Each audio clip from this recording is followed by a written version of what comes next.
ಮೊರಾರ್ಜಿ ದೇಸಾಯಿ ವಸತಿ ಶಾಲೆಯಲ್ಲಿ 9ನೇ ತರಗತಿ ವಿದ್ಯಾರ್ಥಿ ಶವವಾಗಿ ಪತ್ತೆ. ವಿದ್ಯಾರ್ಥಿಯದ್ದು ಆತ್ಮಹತ್ಯೆಯಲ್ಲ, ಕೊಲೆ ಎಂದ ಪೋಷಕರು. ಬೆಳಗಾವಿ ಜಿಲ್ಲೆಯ ರಾಯಬಾಗ ತಾಲೂಕಿನ ಸುಟ್ಟೆಟ್ಟಿ ಗ್ರಾಮದ ಮೊರಾರ್ಜಿ ದೇಸಾಯಿ ವಸತಿ ಶಾಲೆಯಲ್ಲಿ ತೀವ್ರ ಆಘಾತಕಾರಿ ಘಟನೆಯೊಂದು ಬೆಳಕಿಗೆ ಬಂದಿದೆ. ಶಾಲೆಯ ವಸತಿ ನಿಲಯದ ಕೊಠಡಿಯಲ್ಲಿ 9ನೇ ತರಗತಿಯ 15 ವರ್ಷದ ವಿದ್ಯಾರ್ಥಿಯೊಬ್ಬ ಅನುಮಾನಾಸ್ಪದ ರೀತಿಯಲ್ಲಿ ಮೃತಪಟ್ಟು ಪತ್ತೆಯಾಗಿದ್ದಾನೆ. ಆದರೆ ಇದು ಆತ್ಮಹತ್ಯೆಯಲ್ಲ, ಮಗನನ್ನ ಕೊಲೆ ಮಾಡಲಾಗಿದೆ ಎಂದು ಪೋಷಕರು ಹಾಗೂ ಸಂಬಂಧಿಕರು ತೀವ್ರ ಗಂಭೀರ ಆರೋಪ ಮಾಡಿದ್ದಾರೆ.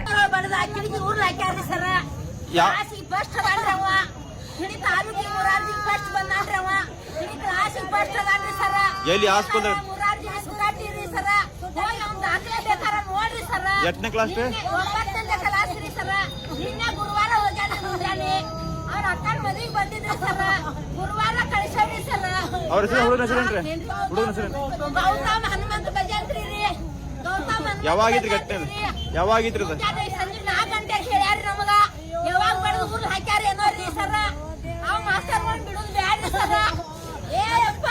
ಮಗನ ಸಾವಿನ ಸುದ್ದಿ ತಿಳಿಯುತ್ತಿದ್ದಂತೆಯೇ ಶಾಲೆಗೆ ಧಾವಿಸಿದ ಪೋಷಕರು ಮತ್ತು ಕುಟುಂಬಸ್ಥರ ಆಕ್ರಂದನ ಮುಗಿಲು ಮುಟ್ಟಿದೆ. ವಿದ್ಯಾರ್ಥಿಯ ಅನುಮಾನಾಸ್ಪದ ಸಾವು ವಸತಿ ಶಾಲೆಯಲ್ಲಿ ಭಾರಿ ಆತಂಕ ಮತ್ತು ಉದ್ವಿಗ್ನ ವಾತಾವರಣಕ್ಕೆ ಕಾರಣವಾಗಿದೆ. ಇದು ಆತ್ಮಹತ್ಯೆಯಲ್ಲ, ಯೋಜಿತ ಕೊಲೆ. ಈ ಘಟನೆಯ ಹಿಂದೆ ಯಾರಿದ್ದಾರೆ ಎಂಬುದು ಹೊರಬರಬೇಕು.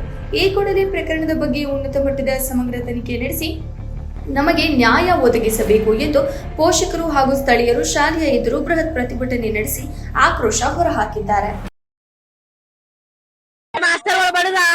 ಊರ್ಲಾಕಿ ಕೊಂದಾರ್ರಿ ಮಾಸ್ತರ್ಗಳ.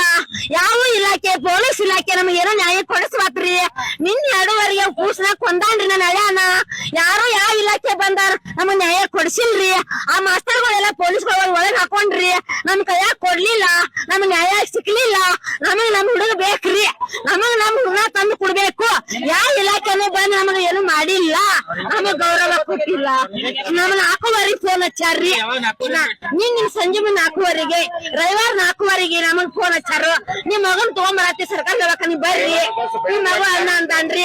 ಏನು ಇಲ್ರಿ, ಆರಾಮ್ ಅದಾನು. ಗುರುವಾರ ಸಾಲಿ ಹೋಗ್ಯಾನ್ರಿ, ಏನು ತಕರಾರಿಲ್ರಿ.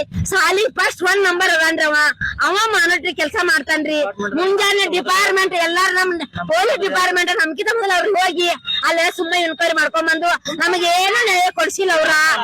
ಯಾರು ಯಾವ ಪೊಲೀಸ್ ಇಲಾಖೆ ಮ್ಯಾಗ, ಮಾಸ್ತರ್ ಶಿಕ್ಷಣ ಇಲಾಖೆ ಮ್ಯಾಗ ಎಲ್ಲಾರು ಮ್ಯಾಗ ಎಲ್ಲ ಮಾಡಿಲ್ಲ. ಇನ್ನ ಪಂಚರಾಮ ಮಾಡಿಲ್ಲ. ಏನು ಹಂಗ ಪೋಸ್ಟ್ ಮಾಡ್ತಾರು. ನಮಗಂತೂ ನ್ಯಾಯ ಸಿಕ್ಕಿಲ್ಲ. ಅವ್ರು ಬಂದಿರ ಏನಿಲ್ಲಮ್ಮ, ಪೋಸ್ಟ್ ಏನ್ ಬರ್ತ ನೋಡ್ತೀವಮ್ಮ, ಪರಿಶೀಲನೆ ಮಾಡ್ತೀವಮ್ಮ ಅಂತ ಅಷ್ಟೇ ಹೇಳಿ ಜಡಿಸರು. ಮತ್ತೇನು ನಮ್ಗೆ ಪರಿಹಾರ ಕೊಟ್ಟಿಲ್ಲ ಅವ್ರ. ನ್ಯಾಯನೂ ನಮಗ್ ಸಿಕ್ಕಿಲ್ಲ. ನಮಗ್ ನ್ಯಾಯ ಬೇಕು. ನ್ಯಾಯ ಸಿಗುತ್ತಕ ನಮ್ ಮಗನ್ ತಗೊಂಡ್ ಹೋಗಂಗಿಲ್ಲ.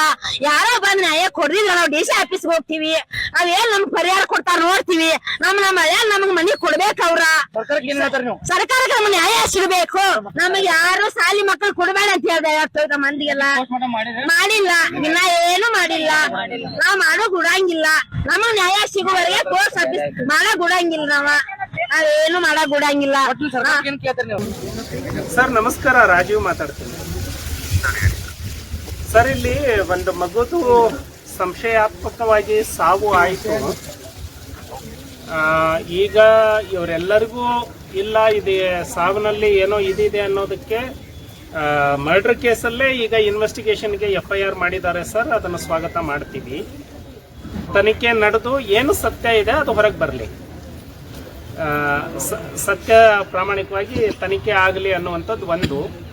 ಎರಡನೇದು, ಪೋಸ್ಟ್ ಮಾರ್ಟಮ್ಗೆ ಇವರು ಸಹಕಾರ ಮಾಡ್ತಾ ಇರಲಿಲ್ಲ. ನಾವು ಬಂದು ಎಲ್ಲರೂ ವಿನಂತಿ ಮಾಡ್ಕೊಂಡಿದ್ದೀವಿ ಸರ್. ಈಗ ಒಂದು ಅನಾಥ ಮಗು, ಈ ರೀತಿ ತಂದೆ ಇಲ್ಲದ ಮಗು ಶಾಲೆಯಲ್ಲಿ ಈ ರೀತಿ ಸಂಶಯಾತ್ಮಕವಾಗಿ ಸಾವಾಗಿದೆ. ಹಾಗಾಗಿ ಪರಿಹಾರ ಕೇವಲ 5 ಲಕ್ಷ. ಸುಮ್ಮನೆ ಇದು ಪರಿಹಾರ ಒಂದು 20 ಲಕ್ಷ ನೀವು ಬೇರೆ ಕಡೆ ಎಲ್ಲ ಕೊಟ್ಟಿದ್ದೀರಿ. ಹಾಗಾಗಿ ಮಗುಗೆ, ಆ ಕುಟುಂಬಕ್ಕೆ ಒಂದು 20 ಲಕ್ಷ ಪರಿಹಾರ ನೀವು ಸರ್ಕಾರಕ್ಕೆ ಮಾತನಾಡಿ ಇದನ್ನ ಮಾಡಿ ಅಂತ ಹೇಳಿ ಇವ್ರದೆಲ್ಲ ವಿನಂತಿ ಸರ್. ಇಲ್ಲ ಅಂದ್ರೆ ಪೋಸ್ಟ್ ಮಾರ್ಟಮ್ ಮಾಡಿಸ್ತೀವಿ, ಮತ್ತೆ ರೋಡ್ ಮೇಲೆ ಇಡ್ತೀವಿ ಅಂತ ಹೇಳ್ತಿದ್ದಾರೆ.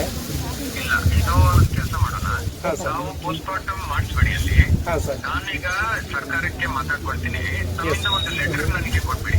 S sir. CM relief fund ಇಂದ ಎಸ್ ಸರ್. ಅಸೆಂಬ್ಲಿ ನಡೀತಾ ಇದೆ. ಹಾಂ ಸರ್.